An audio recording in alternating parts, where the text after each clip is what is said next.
সম্প্রতি কাশ্মীর হামলার পর ভারত পাকিস্তানের চলমান উত্তেজনার প্রেক্ষাপটে পাকিস্তানের উপপ্রধানমন্ত্রী ও পররাষ্ট্রমন্ত্রী ইসহাক দারের বাংলাদেশ সফর স্থগিত করা হয়েছে।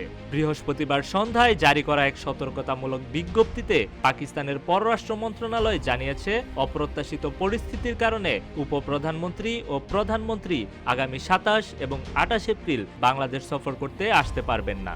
উভয় পক্ষের পরামর্শক্রমে সফরের নতুন সময় নির্ধারণ করা হবে।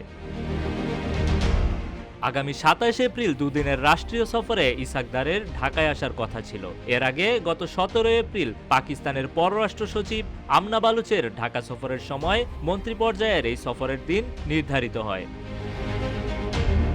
বাংলাদেশের পররাষ্ট্র মন্ত্রণালয়ের একজন কর্মকর্তার বরাত দিয়ে বাসস জানায়, ইসহাক দারের সফরকালে কয়েকটি চুক্তি সই হওয়ার সম্ভাবনা ছিল, যেগুলো নিয়ে দুই দেশ একসাথে কাজ করছিল।